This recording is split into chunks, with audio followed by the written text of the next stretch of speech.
DXB. It's in the game! Now, this is obviously my first video review, and why am I doing a video review? Well, this is a video game of a board game, and I pictured what a written review of this would be like, and it struck me that it would be incredibly dry, so we're now trying our hand at video game reviews.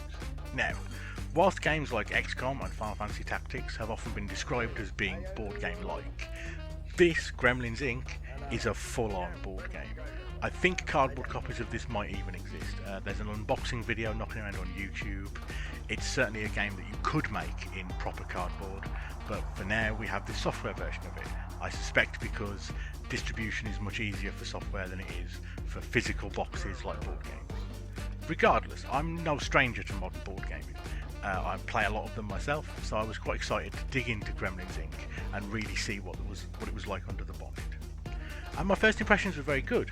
I mean, the game's got this nice kind of parchment and clockwork feel, which you can see here. It's obviously a kind of steampunk setting. You've got the goggles and the top hat thing in the top left there, but it does something a little bit more interesting with it. The gadgetry here is much more homespun and ramshackle than in a standard steampunk environment.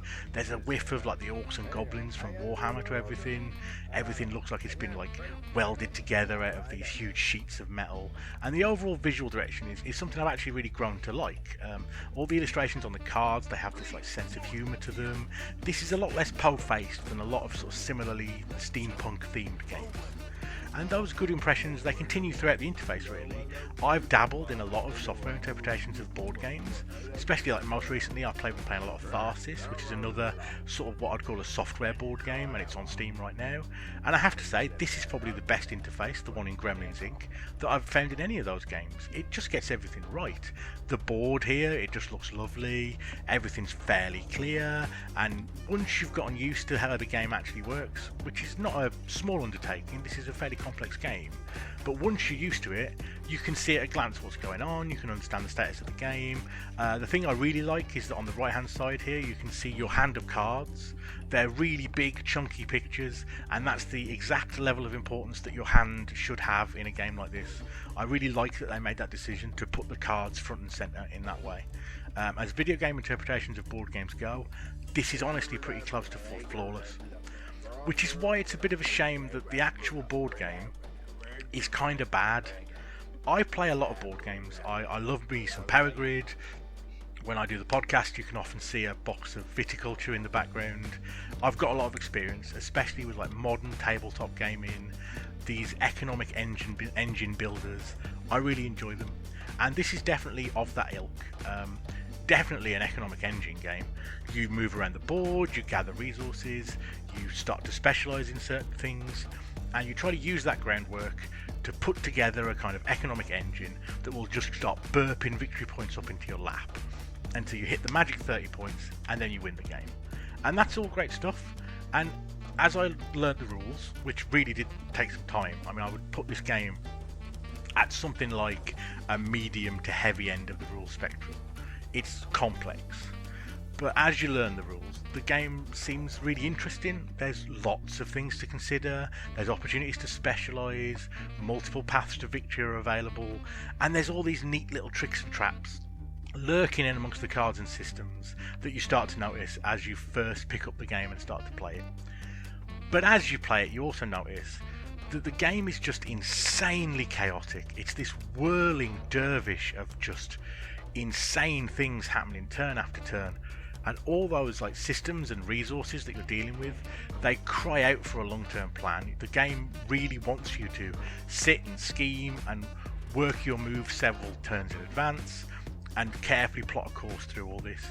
But then all those plans are demolished so frequently, it's almost constant. It starts to feel quite pointless to ever make them. You end your turn in one position, you're poised to land your killer blow, you've got the money you need, you've got the cards you need, and then by the time you can act again, all of that can have changed. You might be in a different spot on the board, you've got half the money you had before, and now your entire hand of cards has changed as well. That's quite frequent. Now, a little frustration, like small changes, plans going astray sometimes, those can be great things in board games. It keeps things interesting, it forces a rethink, it makes you have to rekindle your plans. But in the world of Gremlins Inc, it's like you're driving a metaphorical car with no bonnet through a rain of tools continually. Spanners in the works are the rule here, not the exception. It leads to a play experience which I think is extremely frustrating and often leaves you feeling, certainly left me feeling, that I just didn't have enough control over what was happening. And to some extent, okay, that's a personal preference. Definitely as a board gamer, I'm someone who shies away from the really chaotic games. I'm not a big fan of totally wacky, no one can predict what's going to happen next type games.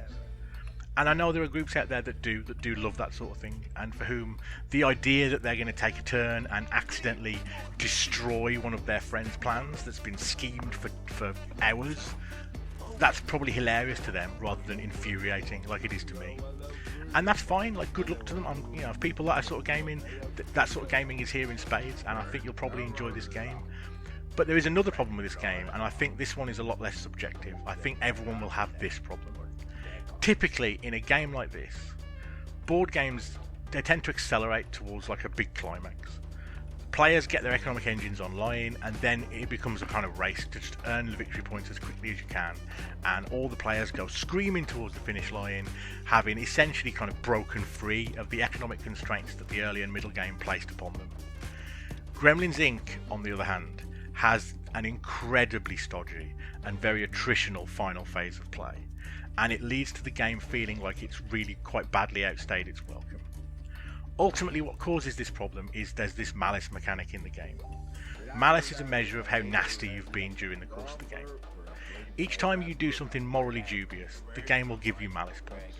Now, whether that's refusing to pay the ransom for your business partner on a misfortune card, or playing a card that will tip the police off to one of your rivals' nefarious deeds and send them to prison, all these things you can do to stuff over other players, or to just as a result of random events in the game, they earn you malice. And malice is like a handful of sand into the carburetor of your engine. It slows you right down. It increases the cost of movement around the board, and it makes a number of the misfortunes that can befall you a lot stronger in terms of the strength of their effect. But in the long term, it's kind of impossible to avoid accruing this stuff. There's a lot of random and unavoidable effects that will give it to you. You'll get it from the casino sometimes, you get it when you get sent to prison, which is all the time. You get it on gamble spaces if you roll a 3. And so by the end of the game, even if some players have a lot more than others, everyone has a lot. And this means that by the end of the game, everyone's engine is going to be struggling to keep going, under the cloying effects of this gum in the works. Now, half the misfortune deck by this point is basically a wipe of your bank balance. And some of those misfortune cards will wipe everyone's bank balance. And at the same time, just moving around the board has become extortionately expensive. Your earning power in this game doesn't really scale at the same rate as your ability to spend money on these bribes and with this malice mechanic. The consequence of this is that the final 30 minutes of the game, it really just seems to degenerate down into this desperate crawl as all the players just try to scrape together a bit of money, keep it for a couple of turns while they go where they need it, and then just make that final play that will earn them the last couple of victory points they need to bring the game to an end. And this means Gremlins ends about an hour after it should. Board games shouldn't end with a huge sigh of relief that it's finally over. They should explode in a crescendo of mathematics and excitement and oh god, I can't believe you drew that card. Oh, look, I was lined up to win next turn. Oh, wasn't that close?